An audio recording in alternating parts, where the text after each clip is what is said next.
আসসালামু আলাইকুম প্রিয় দর্শক মণ্ডলী। পটল চাষ আর এই পটল চাষ বিষয়ে আমি কিছু আলোচনা করব। তার আগে ঠিকানা দিয়ে থাকি জেলা নাটোর, থানা বাড়াইগ্রাম, গ্রাম তালসুর, কুন্ডুপাড়া।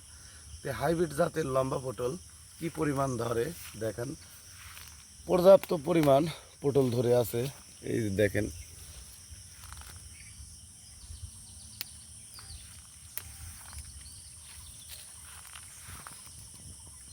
এই পটলগুলি লাগানোর সময় কার্তিক মাস হচ্ছে লতা রোপণের জন্য কার্তিক মাস অগ্রহায়ণ মাস উপযুক্ত সময়, অর্থাৎ অক্টোবর, নভেম্বর, ডিসেম্বর এই 3 মাস আপনারা পটলের লতা রোপণ করতে পারবেন। আর পরবর্তী 2.5 মাস আপনারা পটলের টবের চারা রোপণ করতে পারেন। দেখেন আমাদের হাইব্রিড জাতের পটলই দেখেন, প্রত্যেকটি পটলই লম্বা লম্বা।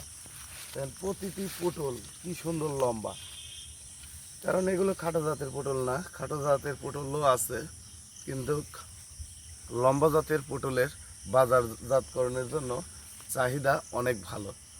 আর এই পটলটা রোপণ করার নিয়ম হচ্ছে লাইন, এই মাচার থেকে এই মাচা যে লাইনটা ভিতরে আছে 5.5 হাত দূরত্ব, আর এই মাচাগুলি 4 হাত করে মাচা আছে। তার মানে আপনারা লাইনে লাগাবেন হচ্ছে 1 হাত পর পর 2টা করে লতা রোপণ করবেন। আর টবের ক্ষেত্রে 2 হাত পর পর আপনারা একটি করে টব লাগাতে হবে। আর আপনারা মাচাটা 4 হাত করবেন। আর মূলত ডিএপি সার, ইউরিয়া সার, বাসুডিন এবং ফোরাডান জাতীয় দানা বিষ ব্যবহার করতে হবে। আর লতা লাগানোর পূর্বে কোনো ধরনের সার ঔষধ দেওয়া যাবে না, কারণ লতাটা পচে যাওয়ার শঙ্কা থাকে। চারার ক্ষেত্রেও তাই। আপনার লতার পূর্বে সার দিতে হবে 1 মাস পরে, এবং চারার পূর্বে সার দিতে হবে হচ্ছে 20 দিন পরে। তো প্রিয় ভিউয়ার্স, আপনারা পটল চাষাবাদ করবেন উঁচু জমিতে, নিচু জমিতে পটল চাষাবাদ করবেন না, কারণ নিচু জমিতে পানি, বৃষ্টির পানি, বন্যার পানি জমে থাকলে ওই জমিতে পটল হবে না। এই কারণে নিচু জমিতে পটল চাষাবাদ করলে আপনারা লস খাওয়ার সংখ্যাটা বেশি থাকবে।